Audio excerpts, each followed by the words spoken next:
Thought thread 03/07/2022. Interrail day 7. Train count 21. And alas, I finally made it to Amsterdam. After a night of drinks, music, dancing and fun, my morning has required sleep, vitamins and an orange juice. Thankfully the orange juice worked its magic and I'm ready to explore the city. Fast forward a few hours and we've enjoyed coffee and cake at a quaint cafe along one of the very charming side streets of Amsterdam. This was preceded by wandering the very sombre experience at the Anne Frank Museum, and finally an evening with an old friend I met in Thailand a few years back. There's nothing quite like the friendships that are fleeting, and the years apart feel like nothing at all. We enjoyed coffee on the north side of Amsterdam that required a ferry to reach it. The views were lovely, the weather was nice, and the stories were flowing. That night I experienced the quiet student life in Amsterdam, consisting of chips and Love Island in my friend's uni accommodation. Hello from Amsterdam. So I've been here for a couple of days now, just exploring the city, hanging out with my friend. I haven't been able to film much speaking because I've been with my friend and her friends. But yeah, I'm having the best time. I've just found this place, and if you're ever in Amsterdam, you have to come to it. It's called NDSM.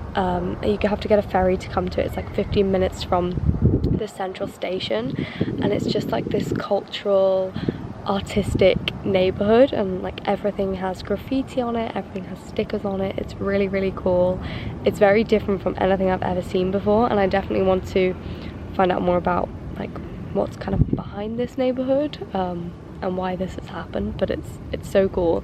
I know it's an old dock, so there's a lot of like shipping containers, and everything's being converted into this like modern artistic world, and it's really amazing. So aside from that, today I've just been wandering around the city. My friend is actually doing some training right now for like this mentoring thing in her uni, so I had quite a lot of time to just explore, which was really fun.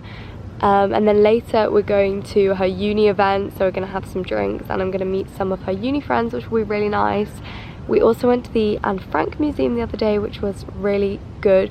I couldn't take any pictures or videos in that museum, which is understandable, and I don't think it was really the right, you know, mood to be taking pictures, but it was a really interesting and good museum, definitely worth going to, and it felt very surreal that it's actually the place where Anne Frank was and wrote her diary, and you can see like the original diary and everything.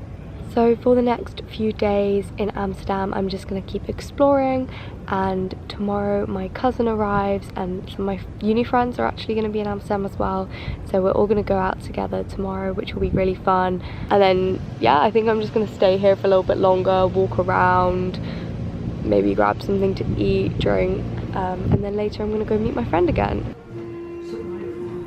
Thought thread 04/07/2022. Day of Interrail 8.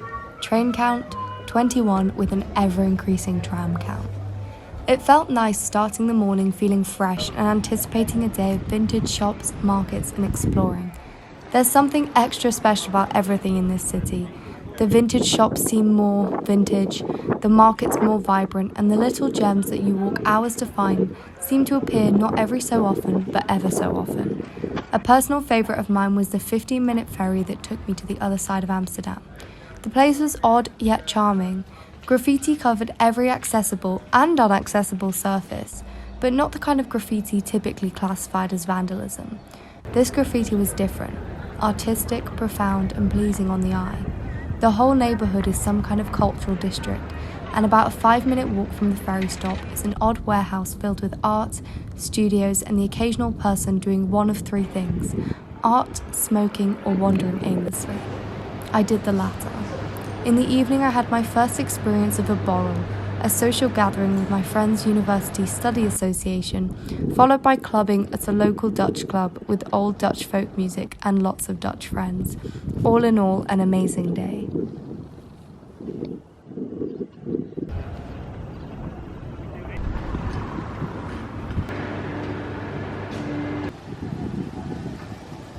It's actually been super fun just watching people do graffiti. Like, I've never seen people actually doing graffiti. I've only just seen, you know, the actual graffiti, so seeing the process is really cool.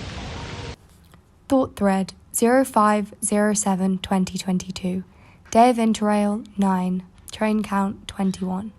I enjoyed a particularly peaceful few hours picnicking by the canal with good food and good company.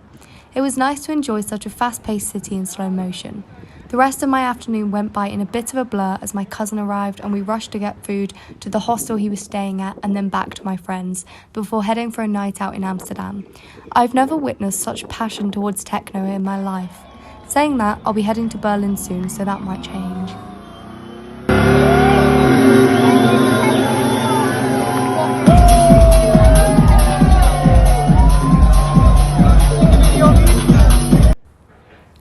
Thought thread 06/07/2022. Day of interrail 10. Train count 21. After a few late nights, it was nice to spend the morning catching up on sleep and packing for the relocation from my friend's room to the hostel where my cousin's staying.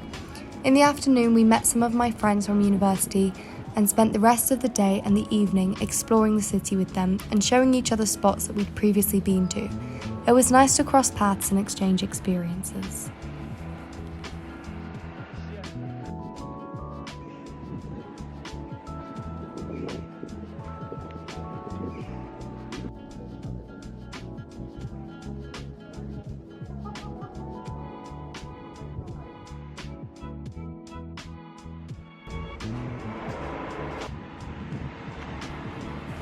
Thought thread 07/07/2022.